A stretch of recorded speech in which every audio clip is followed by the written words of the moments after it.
I'm Rachel Morgan, 32 years old, and last Tuesday, my husband Kevin died of a sudden heart attack. The shock still hasn't worn off. When I called my parents, sobbing uncontrollably, my mother said, "We're celebrating Sophia's birthday right now. Can this wait until tomorrow?" My 8-year-old daughter Lily and I sat alone that night, holding each other as our world collapsed. I never imagined my family would abandon us in our darkest hour. But what they did next was even worse. If you've ever felt betrayed by family, when you needed them most, please let me know where you're watching from and subscribe to join others who understand this pain. Kevin and I met during our sophomore year at Northwestern University.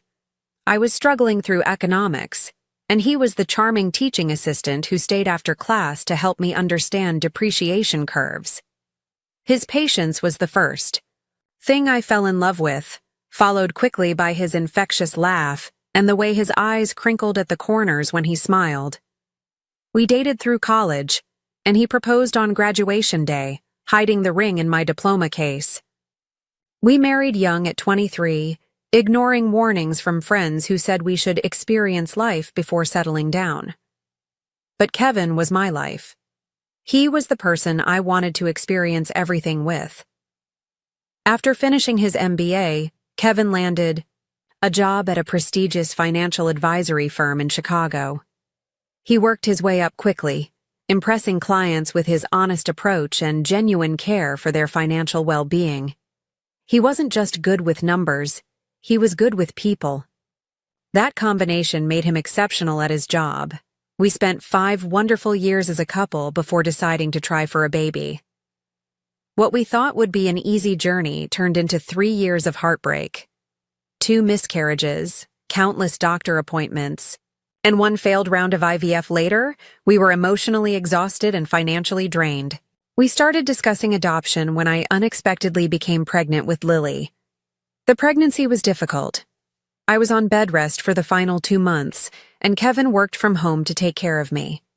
He'd bring me breakfast in bed, massage my swollen feet, and read pregnancy books aloud to both me and our unborn daughter. When Lily finally arrived, Kevin cried harder than I did, holding her tiny body against his chest like she was made of glass. For 8 beautiful years, we were the family. I'd always dreamed of having... Kevin coached Lily's soccer team despite knowing nothing about soccer. He learned alongside her, watching YouTube tutorials at night after she went to bed. He never missed a school event or a doctor's appointment. His calendar was filled with reminders about Lily's activities, color-coded by importance. There were warning signs about his health that we both ignored. Occasional chest pains he attributed to stress. Shortness of breath he blamed on being out of shape. The doctor said his slightly elevated blood pressure was normal for a man approaching 40 with a high-pressure job. Take some aspirin, exercise. More, cut back on sodium. Standard advice we took too casually. The morning it happened started like any other Tuesday. Kevin made pancakes shaped like dinosaurs while I packed Lily's lunch. He kissed us both goodbye, promised to be home early for Lily's school art show, and headed to work. His last words to me were, "Don't forget to pick up more maple syrup. The real stuff, not that corn syrup garbage." Such a mundane final conversation. At 10:47 a.m., my phone rang. It was Amanda, Kevin's assistant. Her voice was shaking so badly I could barely understand her. "Rachel, Kevin collapsed during a client meeting. The ambulance is here. They're taking him to Northwestern Memorial."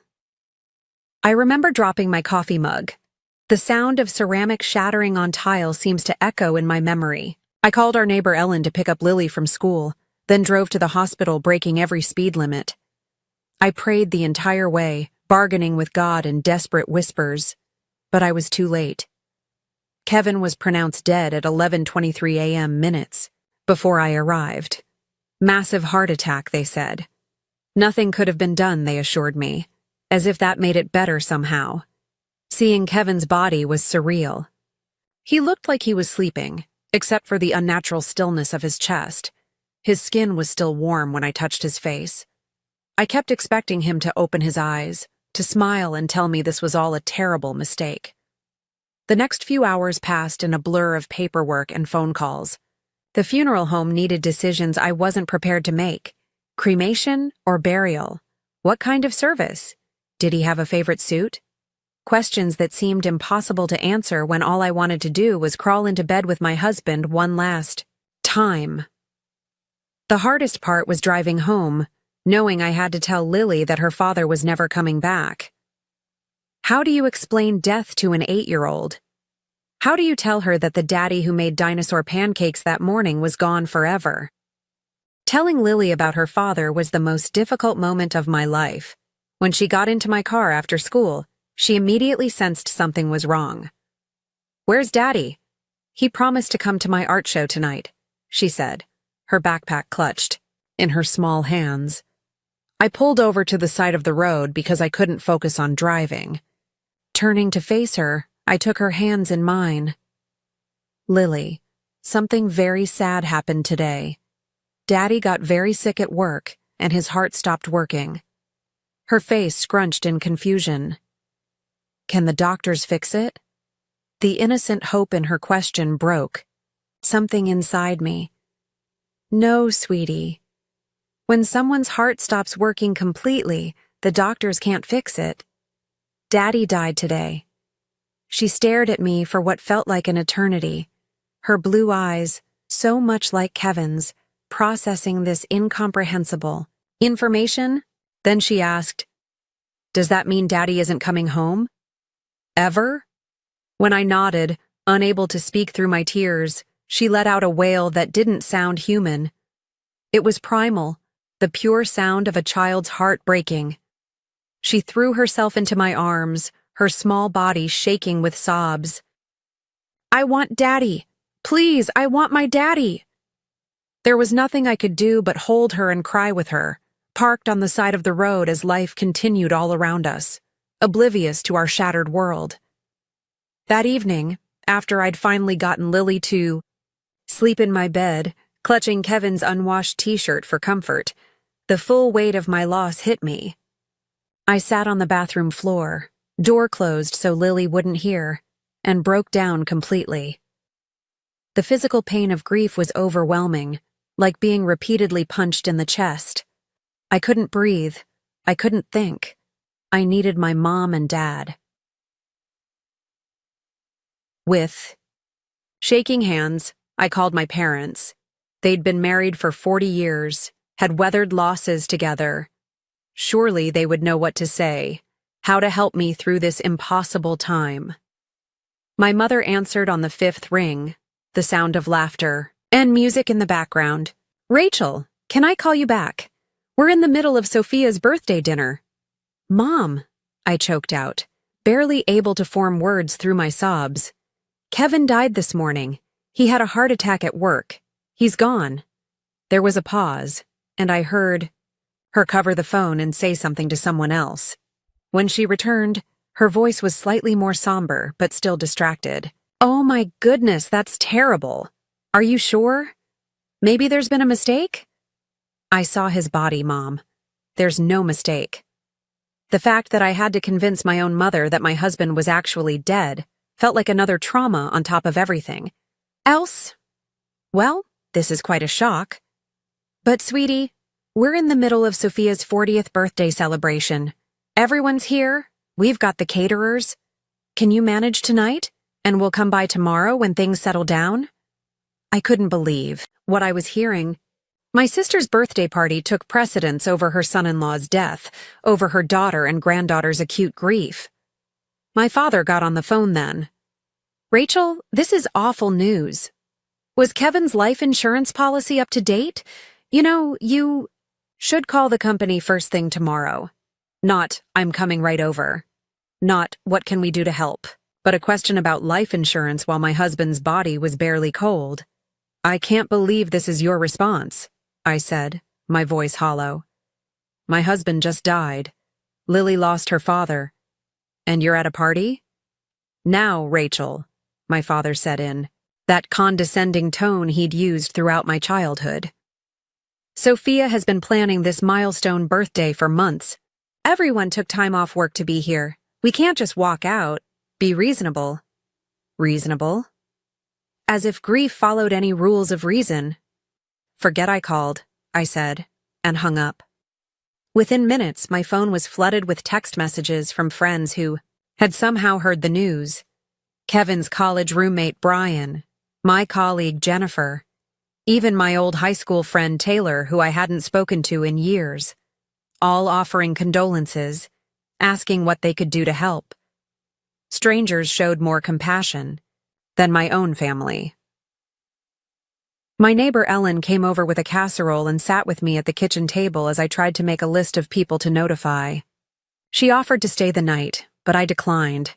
I needed to be alone with Lily, to start figuring out how we would navigate this new, terrifying reality without Kevin. That first night was endless. Lily had nightmares and kept waking up calling for her daddy. I lay beside her, stroking her hair and telling her stories about Kevin, about how much he loved her, about how brave he thought she was. Eventually, she fell into an exhausted sleep, but I remained awake, staring at the ceiling, the absence of Kevin's warmth beside me an unbearable void. Morning came, and with it the crushing realization that this wasn't a nightmare I could wake from. This was our life now, a life without Kevin. A life where my own parents couldn't be bothered to show up when I needed them most. Kevin's funeral was scheduled for Saturday, 4 days after his death. Those days passed in a fog of arrangements, paperwork, and trying to comfort Lily while barely holding myself together.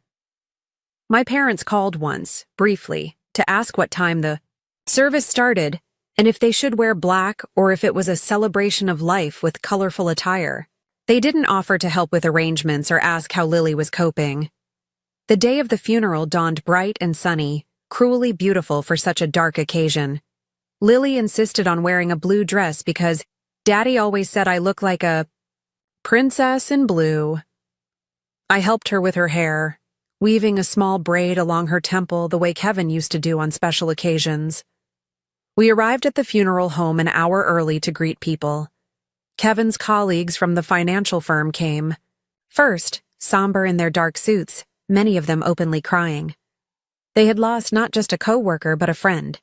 They each took time with Lily, sharing small stories about her father that she might treasure later.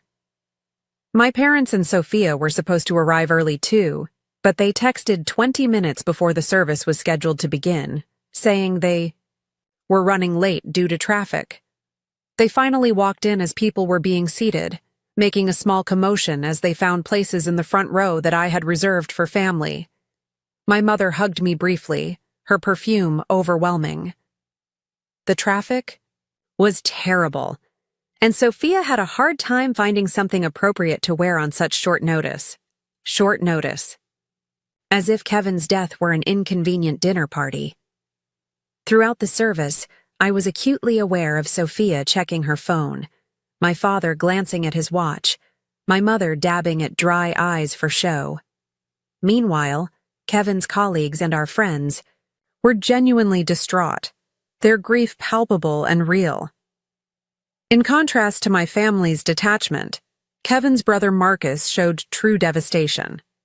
He had flown in from Japan, where he taught English, arriving just hours before the service. He looked exhausted and hollow-eyed, having clearly not slept on the 30-hour journey. He sat next to Lily, holding her hand throughout the service, their identical blue eyes filled with tears. When it came time for the eulogy, I wasn't sure I could do it. My legs felt like lead as I approached the podium, but then I looked at Lily, sitting there so brave and small in her blue dress, and found the strength somewhere. I spoke about Kevin's kindness, his integrity, his boundless love for his daughter. I spoke about his terrible jokes that made us groan and laugh at the same time. About his irrational hatred of cilantro and his passionate defense of proper maple syrup. About the way he always put family first. The bitter irony of those last words wasn't lost on me as I glanced at my parents, who were already gathering their things as I concluded, clearly eager to leave. during the reception at our house. Afterward, I overheard my father talking to my Uncle James near the drinks table. Kevin was doing very well at that firm, partner track. The life insurance alone must be substantial, not to mention the investments. Rachel will be set for life. It took everything in me not to confront him then and there, to demand how he could be thinking about money on the day we buried my husband. But I was too emotionally exhausted, too focused on making sure Lily was okay, to start a scene. My mother and Sophia barely helped with the reception, leaving most of the work to Kevin's colleagues' wives and my friends. They sat in the living room accepting condolences as if they were the primary mourners, while I moved through my own home like a ghost, mechanically thanking people for coming, accepting casseroles I would never eat. Meanwhile, Kevin's parents, though devastated by the loss of their only son, were models of genuine support. His mother Diana took over caring for Lily during the reception, making sure she ate and protecting her from well-meaning but overwhelming guests. His father Robert quietly organized the cleanup afterward, staying until the last guest had left. The contrast between Kevin's family and my own was stark and painful. As I watched my in-laws support each other in their grief while also finding strength to support me and Lily, I felt the absence of that same love from my own parents, like a physical wound. Kevin's will had been mentioned briefly during a conversation with the funeral director, but I couldn't bear to think about legal matters yet.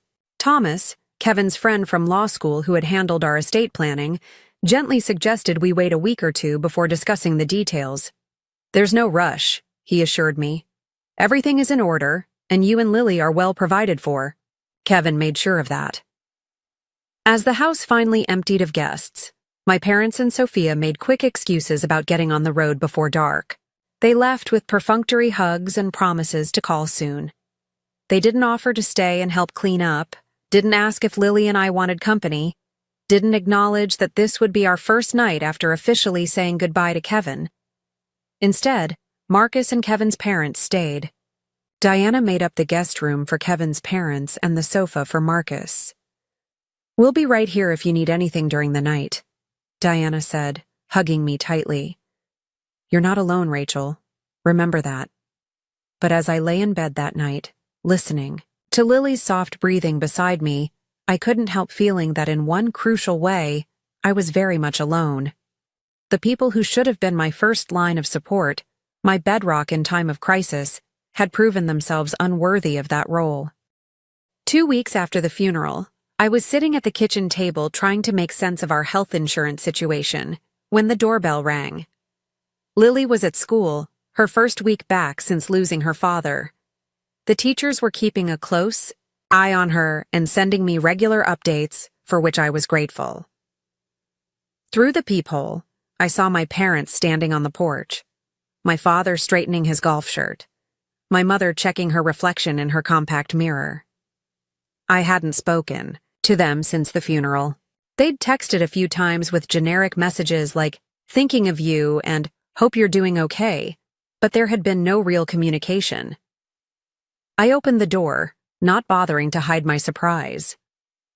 "I didn't know you were coming over," we thought. "We'd check in, see how you and Lily are doing," my mother said, brushing past me into the house. "Is she at school? Good, we can talk openly." That should have been my first clue that this wasn't simply a supportive visit, but I was too emotionally drained to pick up on the warning signs. They settled themselves in the living room while I made coffee, falling into the hostess role automatically, even though they should have been taking care of me. When I brought in the mugs, my father was examining the new sound system Kevin had installed just a month before his death. "Nice setup," he commented, running his hand along the speakers. "Kevin had good taste in electronics." "He did," I agreed, the simple past tense still a knife twist in my heart. After a few minutes of awkward small talk about Lily's school and my mother's garden club, my father cleared his throat in the way he always did before discussing serious matters. "Rachel, we wanted to talk to you about your situation," he began, setting his coffee mug down precisely on a coaster. My situation? Your financial situation, my mother clarified, exchanging glances with my father. Now that you're adjusting to life without Kevin. I stared at them, not comprehending at first what they were getting at. I'm not sure what you mean. Kevin left us well provided for. Yes. Well, that's what we wanted to discuss, my father said, leaning forward. Your mother and I are getting older. Our retirement fund took a hit in the last market downturn, and with healthcare costs what they are. The implication hung in the air for a moment before I understood. Are you asking me for money? Now? My mother had the grace to look slightly embarrassed, but my father pressed on. We thought, given Kevin's position at the firm and his life insurance policy, that you might be in a position to help family. After all, we are your parents. The audacity of their request left me momentarily speechless. My husband wasn't even cold in his grave, and they were here with their hands out. How much are you thinking? I asked, my voice flat. My father, apparently missing my tone completely, brightened. Well, we were thinking something substantial would make sense. Perhaps 50% of the life insurance payout? That would secure our retirement and leave plenty for you and Lily. 50% of my widowed daughter's support to secure your retirement. I repeated the words slowly, making sure I understood. The daughter you couldn't be bothered to comfort when her husband died because you were at a birthday party. My mother flinched, but my father remained unperturbed. Now, Rachel, there's no need to be emotional about this. It's just practical, financial planning. And we did come to the funeral. How generous of you to attend my husband's funeral, I said, my voice dripping with sarcasm. We raised you, Rachel, my mother interjected. We paid for your college education. We helped with the down payment on your first house. I think we deserve some consideration now that you've come into money. Come into money? My husband died. I was shouting now, all the hurt and rage of the past 2 weeks boiling over. I didn't win the lottery. I lost the love of my life, the father of my child, and you're treating it like I hit some financial jackpot. My father's expression hardened. There's no need to be dramatic. Kevin knew the risks with his heart condition. He should have taken better care of himself. And now that he's gone, it's just practical to discuss how his assets should be distributed. Family should help family.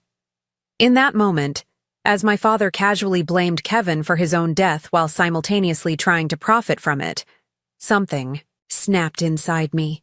The grief that had left me passive and numb for 2 weeks suddenly crystallized into razor-sharp clarity. Get out, I said quietly. Rachel, be reasonable, my mother began. Get out of my house.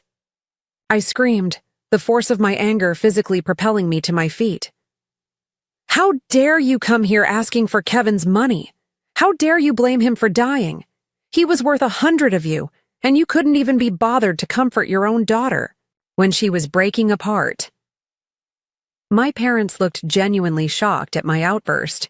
They had never seen me truly angry before, having raised me to be accommodating, to avoid conflict, to be the good daughter while Sophia got to be the demanding one. We're only asking for what's fair, my father said stiffly, standing up. We're your parents, Rachel. We deserve respect. Respect is earned, I replied, my voice shaking. And you've earned none. Now get out before Lily comes home and hears what kind of people her grandparents really are. They left in a huff, my mother making noises about me being ungrateful, and my father muttering about reconsidering our relationship.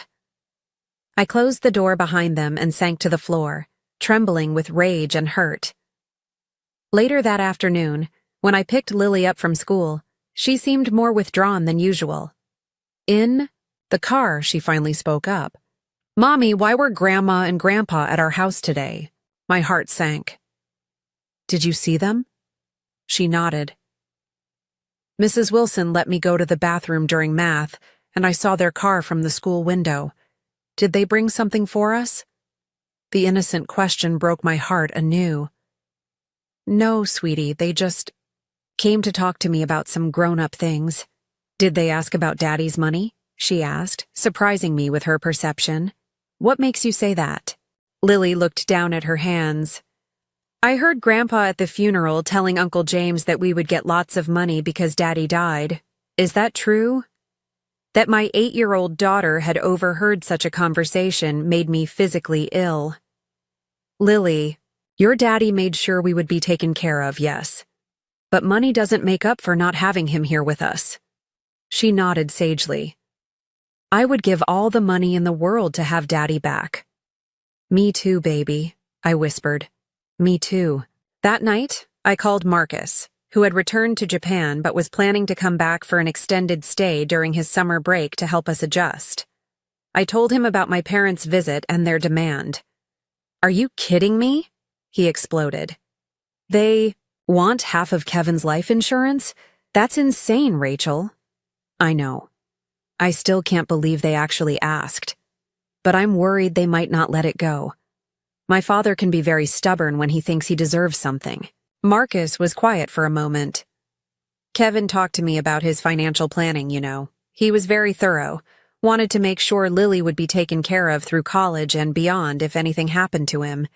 He would be furious about your parents trying to take that security away from her. I know, I said softly, the familiar ache of missing Kevin intensifying. I think I need to talk to Thomas about the legal situation just to be prepared. That's a good idea, Marcus agreed. And Rachel? Don't let them manipulate you. Kevin protected you and Lily for a reason. The next day, I met with Thomas at his office. He was sympathetic, but not surprised by my parents' behavior.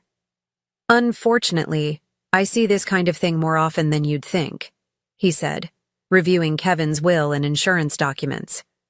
But I can assure you, everything is airtight. Kevin designated you as the sole beneficiary of his life insurance and retirement accounts. Your parents have absolutely no legal claim to any of it. Could they contest the will? I asked, worried. Thomas shook his head. The will is clear and properly executed, and even if they tried, they have no grounds. Kevin was of sound mind, and parents have no automatic right to inherit from adult children, especially when there's a spouse and child. That reassurance should have made me feel better, but as I left Thomas's office, my phone buzzed with a string of text messages from my parents and, surprisingly, from Sophia. From my father. We need to discuss this situation like adults. Call. Me. From my mother. I raised you better than this, Rachel. Family comes first. From Sophia. You've always been selfish, but this is low even for you. Mom and Dad deserve better. The hypocrisy of Sophia, who had barely looked up from her phone. During Kevin's funeral, accusing me of being selfish was almost laughable. Almost, if it weren't so painful. That evening, as Lily and I were eating dinner, my father called. When I didn't answer, he left a voicemail demanding a family meeting at their house on Sunday afternoon. This concerns all of us, Rachel. Be there. At 2:00. Bring Lily. I set the phone down, my appetite gone.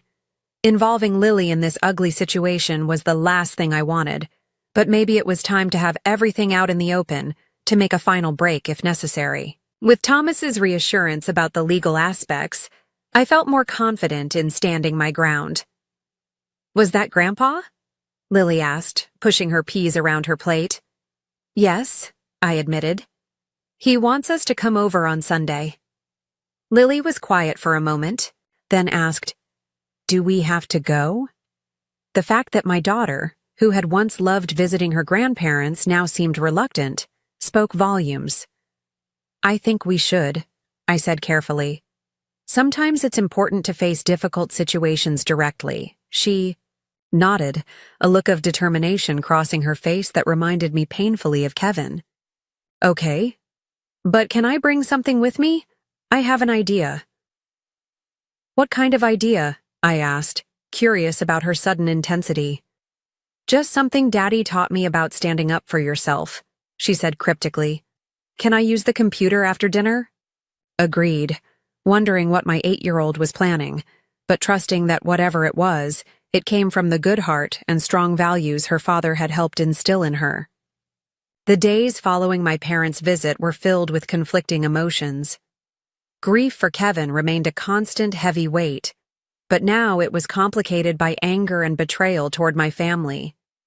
In quiet moments, when Lily was asleep, I found myself revisiting memories from childhood, seeing them in a new harsh light. There were the dance recitals where my parents left early to make it to Sophia's softball games, but never the other way around. The Christmas when I received practical clothes while Sophia got the expensive art supplies we both had asked for. The way my academic achievements were expected, while Sophia's C grades were celebrated as trying her best.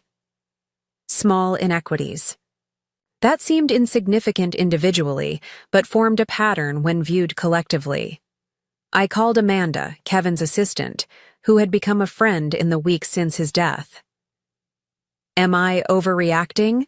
I asked her after explaining my parents' demand. "Is it normal to feel this angry, or is it just grief making everything worse?" "Rachel," she said firmly, "if my parents had done that to me, they'd be dead to me. What they did is beyond inappropriate. It's cruel." Her validation helped, as did a long conversation with Marcus that evening. He was planning to take a leave of absence from his teaching position to come stay with us for a few months, a kindness that brought me to tears. "Kevin made me promise," he explained. "Years ago, when you were pregnant with Lily, he made me swear that if anything ever happened to him, I would be there for you both. I intend to keep that promise." The contrast between Marcus's loyalty to his brother's wishes and my own parents' behavior couldn't have been starker. Meanwhile, Lily had been unusually focused on some project she was working on in her room, hunched over her desk with colored pencils and paper. When I asked what she was doing, she just smiled secretively and said, "Something important for Sunday." On Saturday, I decided to review Kevin's financial documents more thoroughly, wanting to be fully informed before the confrontation with my family. Kevin had been meticulous about our finances, keeping everything organized in a home office filing cabinet. As I went through the folders, I found a sealed envelope with my name on it, in Kevin's handwriting. With trembling hands, I opened it to find a letter dated just 3 months earlier, around the time of his last physical. "My dearest Rachel," it began. "If you're reading this, it means the doctor's concerns about my heart were more serious than I let on. I didn't want to worry you, but I've updated our will and insurance policies just in case. Everything goes to you, with provisions for Lily's education and future. Use it well, live fully, and know that my greatest joy was being your husband and Lily's father." I broke down sobbing, both devastated that he had kept his health concerns from me and deeply moved by his foresight and care. Kevin had known there was a risk and had prepared for it while trying to spare me the worry. It was so typically him, both frustrating and loving in equal measure. The letter continued with specific instructions about the insurance policies and investments, but also included a paragraph that caught my attention. "I've set up a separate trust for Lily that can't be accessed until she's 25, except for education expenses. This is important, Rachel.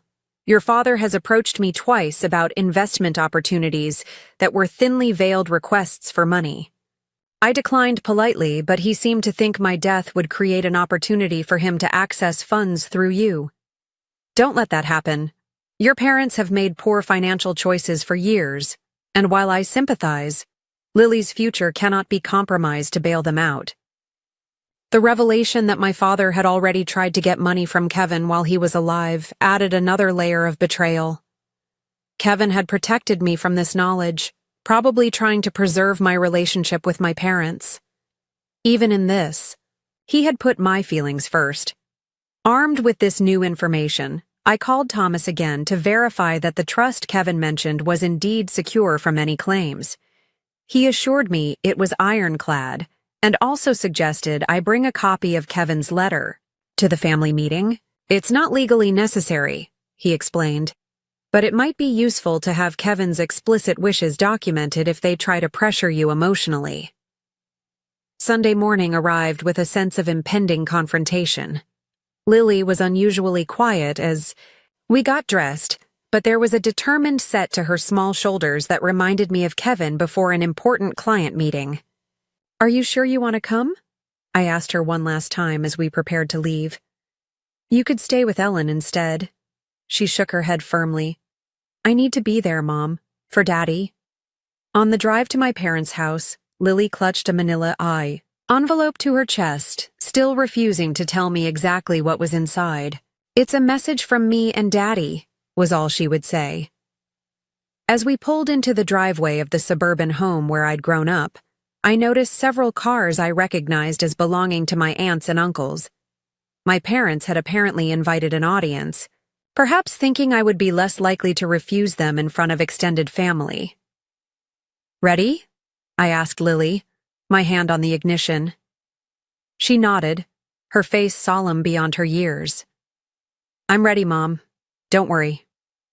We walked to the front door, hand in hand, both of us drawing strength from the other. Before I could ring the bell, the door swung open to reveal my mother, dressed formally as if for church, her face set in a practiced expression of concern. "Rachel, Lily, come in. Everyone's waiting in the living room." We followed her through the familiar hallway into the large living room where I'd spent countless childhood Christmases and birthdays. Now it felt like walking into an ambush. My father sat in his recliner, positioned like a judge presiding over a court. Sophia was perched on the arm of the sofa, scrolling through her phone.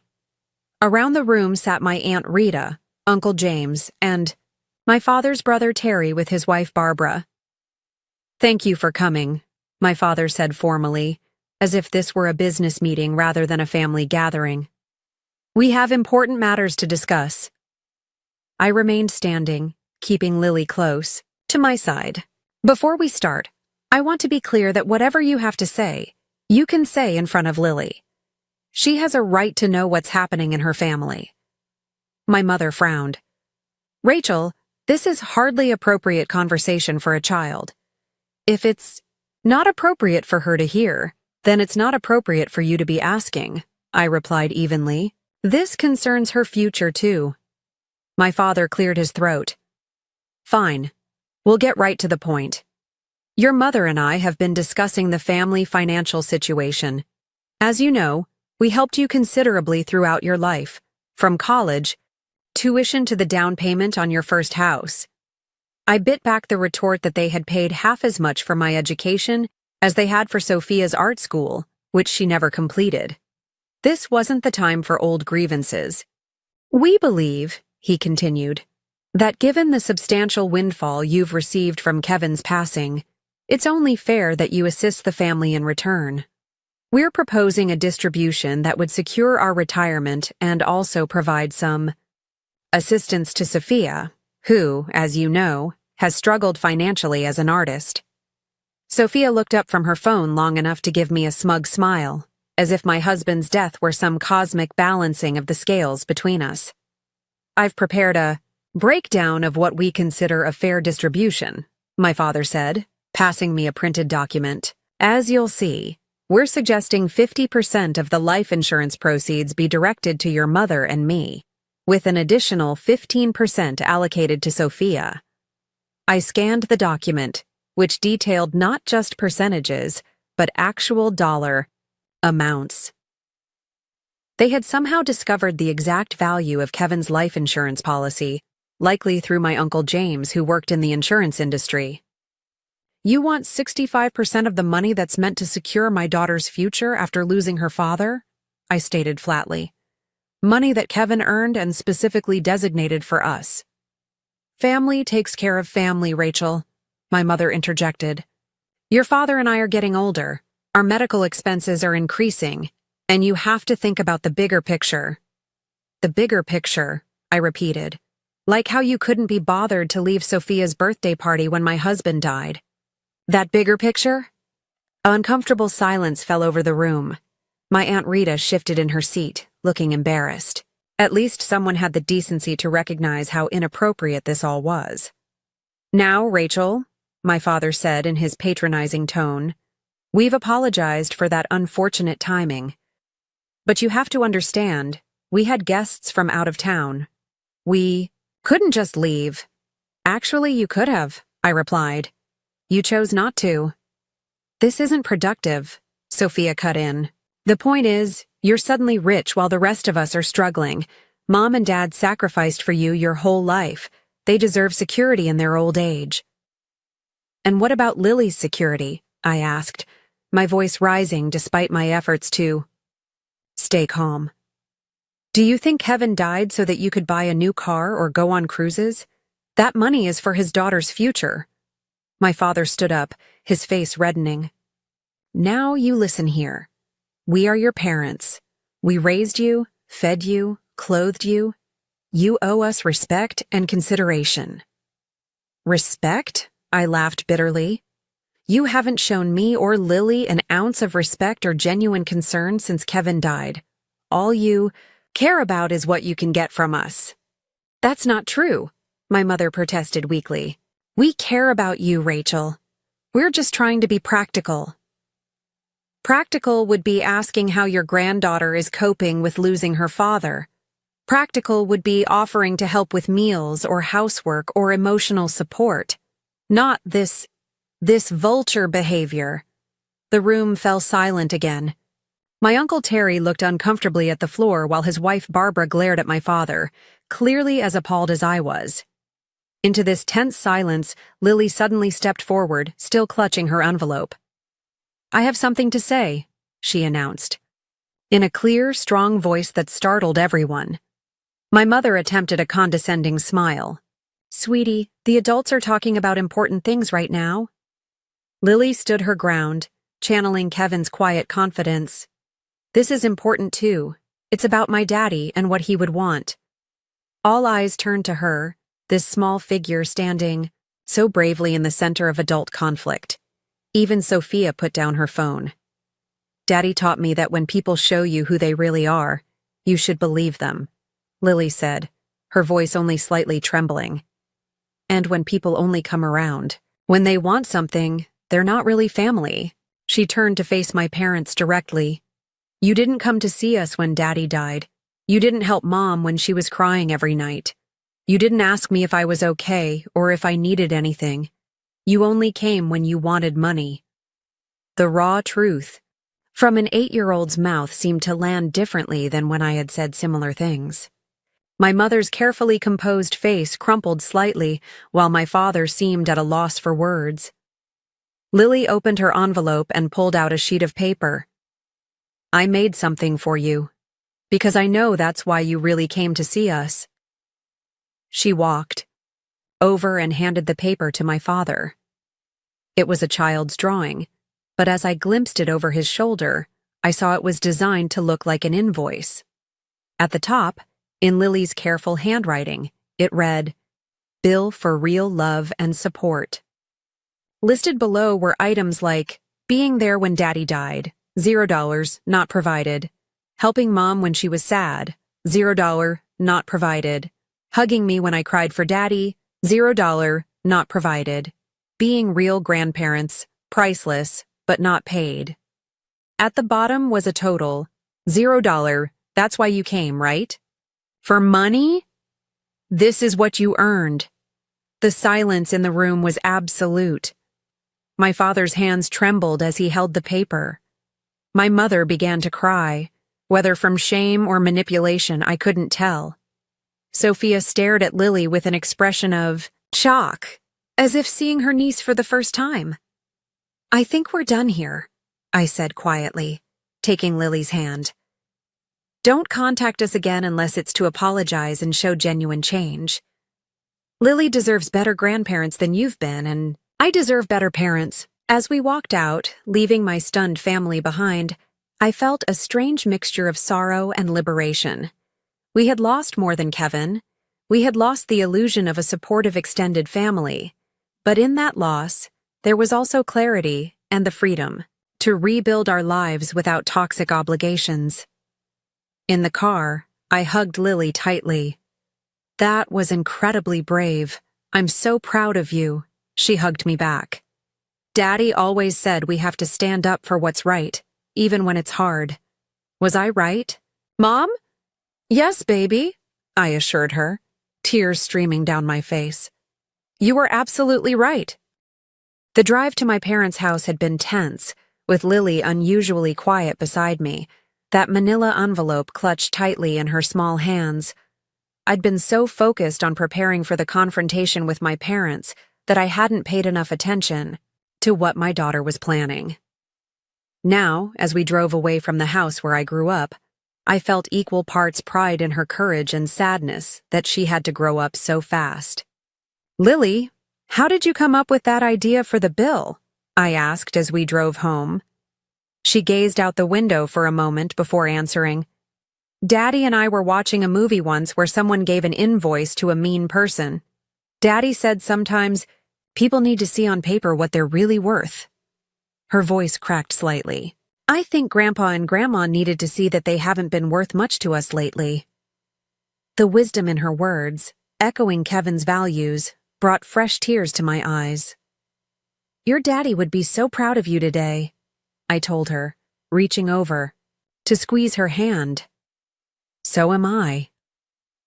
My phone began buzzing incessantly with calls and texts from my family, but I ignored them all. This wasn't a negotiation. It was a boundary being firmly established. Whatever fallout came from this confrontation would have to wait until Lily and I had processed what had happened. When we got home, Marcus was waiting on our porch. He had flown in early from Japan, wanting to surprise us, and Ellen had given him the spare key to wait inside. Seeing him, so much like Kevin in his gestures and smile, was both painful and comforting. How did it go? He asked, embracing us both. Aunt Lily was amazing, Lily declared before I could answer. She stood up to Grandpa and made him see that he was being mean about Daddy's money. Marcus raised an eyebrow at me. Aunt Lily? I smiled. Despite everything. Apparently I've been promoted from Mom to Aunt Lily for bravery points. Over dinner, we told Marcus everything that had happened at my parents' house. His expression darkened when I described my father's distribution plan, but he broke into a proud smile when Lily explained her invoice idea. That's pure Kevin right. There, he said, ruffling Lily's hair. Creative problem-solving with just the right amount of well-deserved guilt trip. That night, after Lily went to bed, Marcus and I sat in the kitchen drinking tea and talking about next steps. They'll try. Again, he warned me. People like your parents don't give up easily when money is involved. I nodded, thinking of my father's stubborn persistence throughout my childhood. I know, but I'm not going to give in.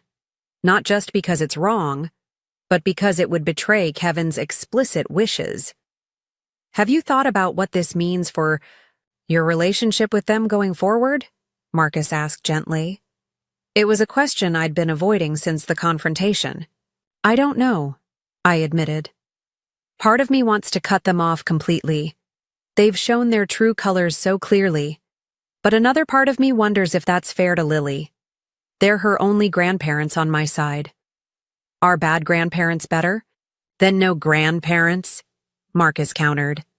Kevin's parents adore Lily, and they actually show up for her. Quality over quantity, right? He had a point. Diana and Robert had called Lily every other day since Kevin's death, sent care packages, and we're planning an extended visit. They were grieving too, but they put their granddaughter's needs first. The next morning, my phone showed 8 missed calls from my mother, 3 from my father, and 1 from Sophia. There were also numerous text messages ranging from angry accusations to tearful apologies that felt more like manipulation than genuine remorse. I decided to respond to just one message from my mother. We need to talk about what happened. My reply was simple. There's nothing to talk about until you can acknowledge the harm you've caused and show real change. Lily and I need time and space. Then I blocked their numbers, a temporary measure to give us breathing room.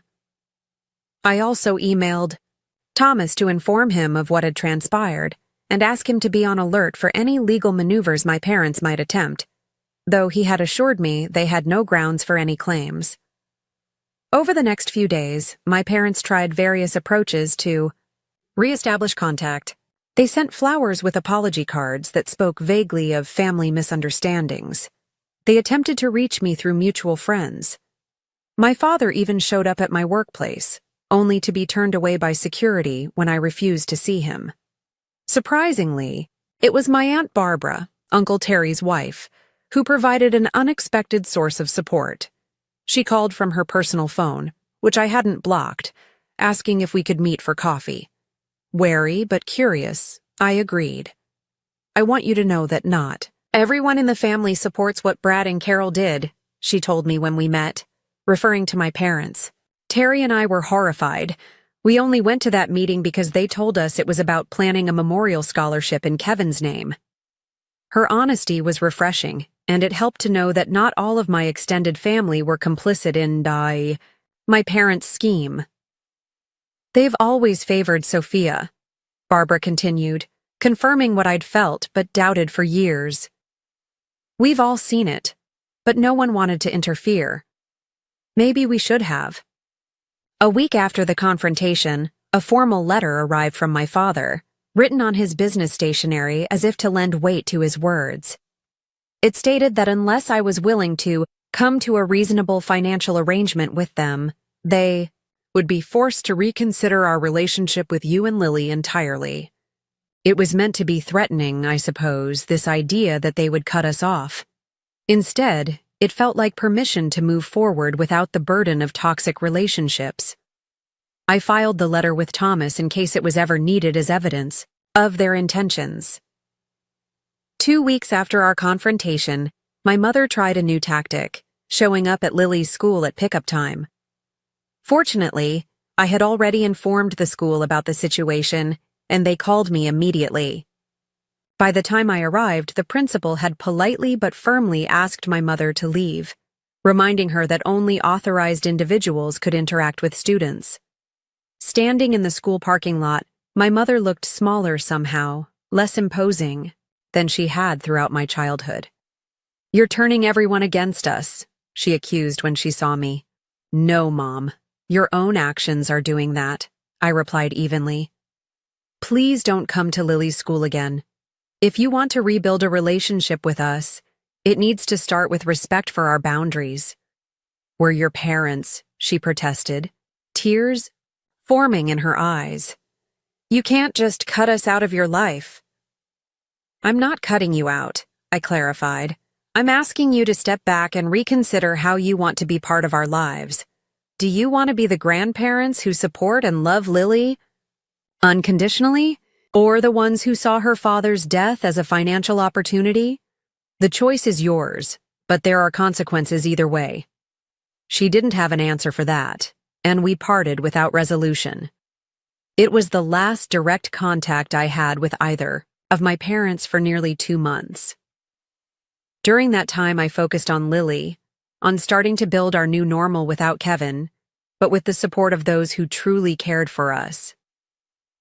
Marcus stayed with us for 3 months, his presence a daily reminder of Kevin in the best possible way.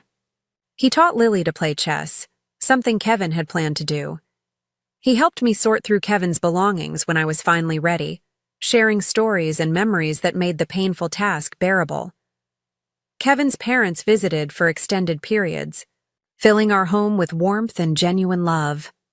Diana taught Lily to bake Kevin's favorite cookies, maintaining a connection to her father through shared activities. Robert took her fishing, patiently showing her how to tie the knots Kevin had learned from him decades earlier. Meanwhile, news of my parents' behavior spread through the family grapevine. Aunt Rita called to apologize for her presence at the ambush, explaining that she'd been told it was a gathering to discuss supporting us. Uncle James, who had initially seemed aligned with my father, sent a card expressing his regret for not speaking up during the confrontation. Even Sophia eventually sent an email that, while stopping short of a full apology, acknowledged that The timing of their financial requests had been insensitive. It wasn't much, but it was the first time in our adult lives that she had conceded any wrongdoing. 3 months after Kevin's death, on what would have been our 13th wedding anniversary, I received another letter from my parents. This one came in a plain envelope, handwritten rather than typed on business letterhead. It was the first communication from them that felt potentially genuine. "Dear Rachel and Lily," it began. "We've spent these past weeks reflecting on our behavior and the pain we've caused you during an already unbearable time of loss. There are no excuses for what we did. We allowed greed and self-interest to override our love and responsibility as parents and grandparents. We failed you both, and we failed Kevin's memory." The letter continued with specific acknowledgments of their actions, from missing the funeral to the attempted financial grab, without the vague language of their previous apologies. They didn't ask for forgiveness or for contact to be resumed, only expressed hope that someday we might have the opportunity to demonstrate through actions, not words, that we can change. I read the letter several times, trying to gauge its sincerity. Then I showed it to Marcus before deciding whether to share it with Lily. "It seems different from their other attempts," he observed cautiously. "Less manipulative, more accountable. But ultimately, it's your call whether to believe it." I tucked the letter away, not yet ready to make a decision about how or whether to respond. The wound was still too fresh, the betrayal too profound. Time would tell if their remorse was genuine or just another strategy. For now, Lily and I were focusing on healing, on building our life without Kevin, but with his values and love as our foundation. Whatever happened with my parents would be determined by their actions going forward, not by promises or apologies, however well-crafted.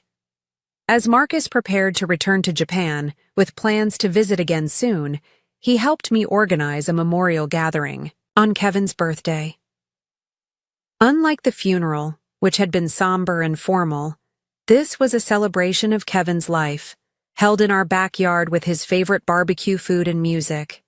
Friends and colleagues shared funny stories about Kevin. His parents brought photo albums from his childhood. Lily presented a memory book she had created, filled with ticket stubs, notes, and mementos of activities with her father.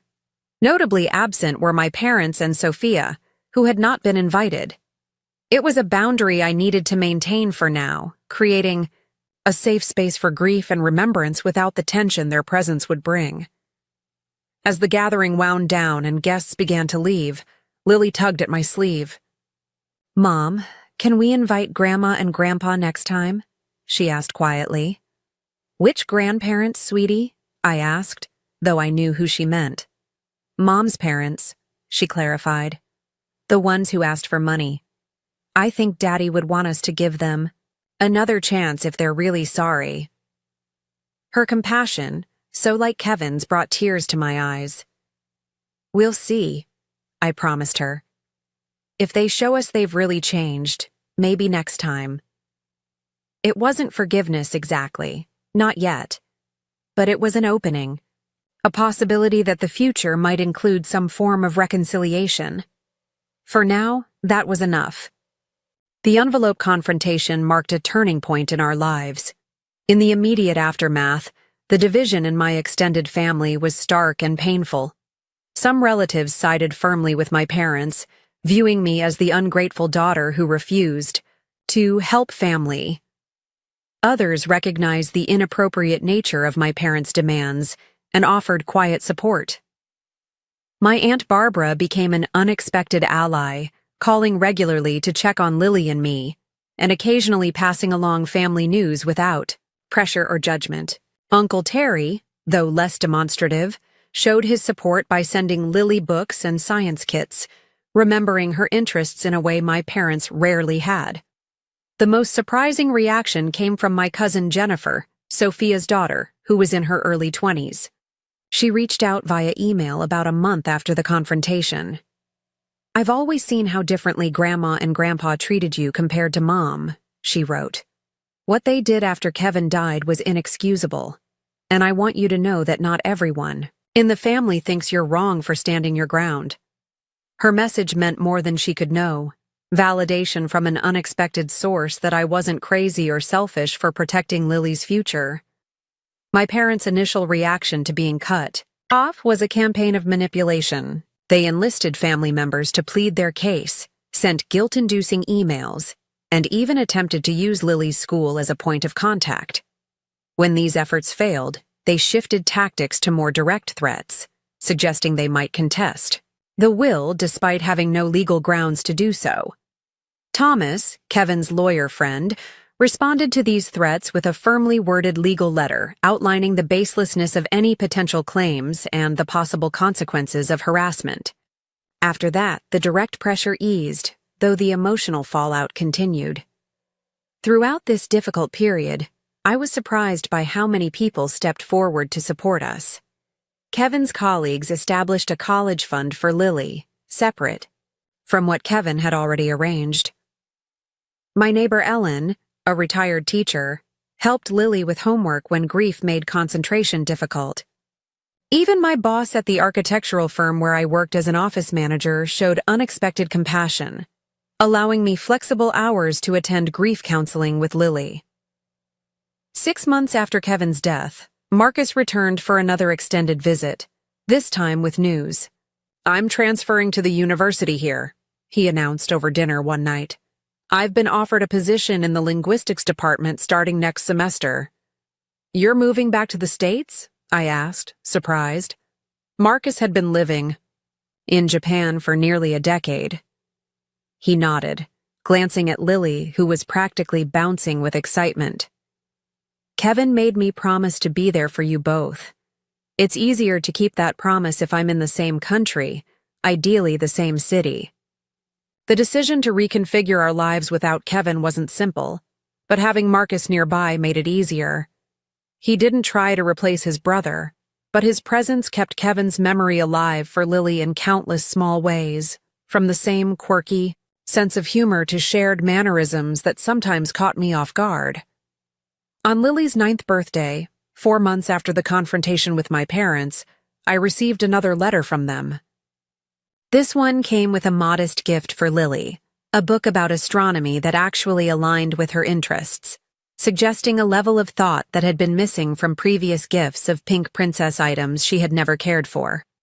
The letter acknowledged the hurt they had caused and asked, not for money or even forgiveness, but simply for the opportunity to see Lily on her birthday, even if just for 15 minutes in a public place of your choosing, with you present the entire time.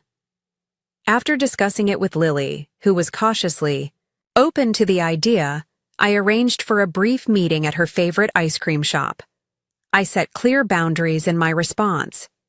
This was not a resumption of normal relations, but a tentative first step that would depend entirely on their behavior. The meeting was awkward but surprisingly free of drama. My parents seemed genuinely chastened, focusing entirely on Lily, asking appropriate questions about school and her interest without bringing up money, the past conflict, or making demands. They had clearly rehearsed their approach, but the effort itself showed a willingness to change that I hadn't expected. As we were leaving, my father asked quietly, "Could we possibly do this again sometime? Maybe next month?" It was the lack of entitlement in his request, the understanding that access to his granddaughter was a privilege to be earned rather than a right to be demanded. That made me consider it. "We'll see," I replied. "I'll let you know." That tentative beginning led to carefully structured, occasional visits over the next few months. My parents remained on probation, so to speak, but they consistently respected the boundaries I established. They never mentioned money again, never tried to see Lily without my permission, and gradually demonstrated through actions rather than words that they understood the damage they had done. A year after Kevin's death, we held a memorial service on the anniversary. Unlike the confrontation several months earlier, I chose to invite my parents, making it clear that this was a significant test of their commitment to rebuilding our relationship. To my relief, they came appropriately somber and supportive, bringing a photo album of Kevin at family gatherings that I hadn't even known existed. They stayed in the background, not making the day about them or their relationship with me, but simply honoring Kevin's memory alongside everyone else who had loved him. After the service, my mother approached me cautiously. "We've been seeing a family therapist," she confessed, "trying to understand where we went so wrong, not just after Kevin died, but throughout your life. It's been illuminating." It wasn't an overnight transformation, and there were still awkward moments and old patterns that emerged occasionally. But the effort was consistent, and over time, a new relationship began to take shape, one based on mutual respect rather than obligation or expectation. Sophia took longer to come around. Her initial reaction to being cut off from access to Kevin's money was anger and resentment, manifesting in nasty social media posts and attempts to turn family members against me. But as our parents gradually reformed their behavior, her position became increasingly untenable. Eventually, after nearly a year of minimal contact, she reached out with a genuine apology. "I've been jealous of you my whole life," she admitted during a tense coffee meeting. "You were always the smart one, the responsible one. When Kevin died and left you financially secure, it just amplified every insecurity I've ever had. It doesn't excuse what I did, but I want you to know I'm working on it."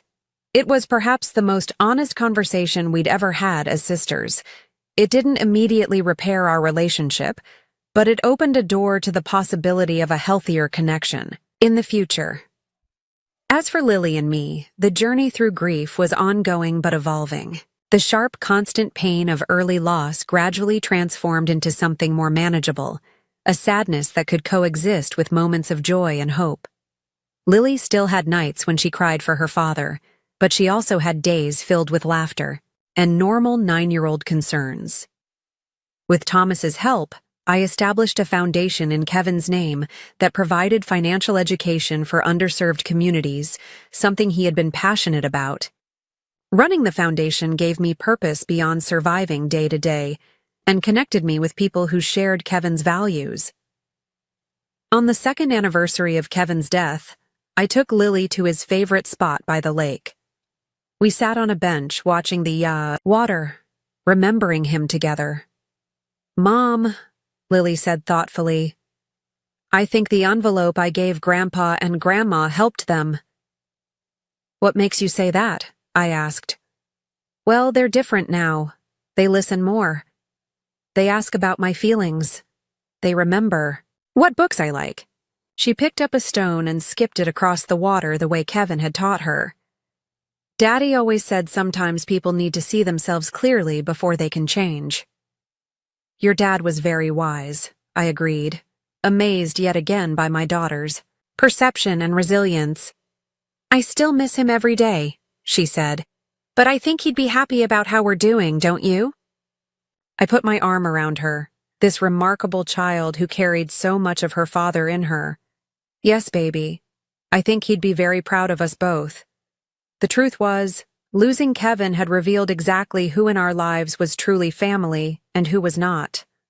Some relationships had been irreparably damaged, while others had deepened in ways I never expected.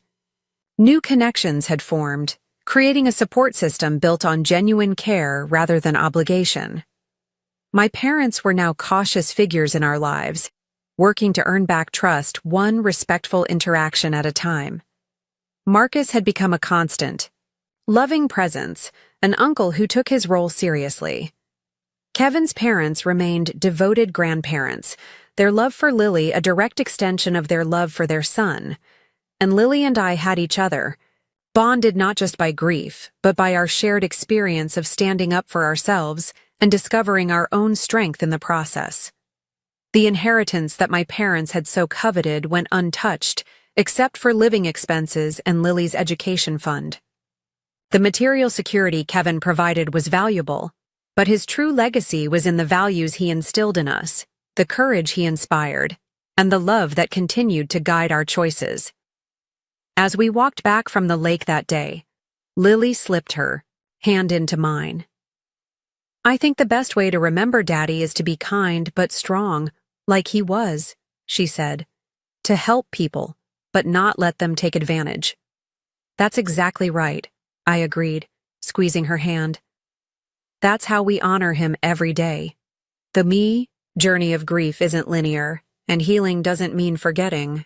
There are still days when the absence of Kevin feels like a physical wound, when I reach for him in my sleep or start to tell him something before remembering he isn't there. But those moments no longer define our lives. Instead, we've learned to carry him with us in the choices we make, the boundaries we maintain, and the love we continue to share. The family that emerged from our loss isn't the one I expected to have, but it's built on a foundation of genuine care and respect, stronger for having been tested. If you've ever experienced family betrayal during grief or had to stand up for yourself against those who should have supported you, I hope our story reminds you that you're not alone. Sometimes the most difficult boundaries to establish are with the people we've been taught all our lives to accommodate. But protecting yourself and those who depend on you isn't selfish. It's necessary. Please share your experiences in the comments. If you feel comfortable, like and subscribe if this story resonated with you. And remember that family is defined by love and respect, not just blood. Thank you for listening to our journey, and I wish you the strength to honor your own worth in all your relationships.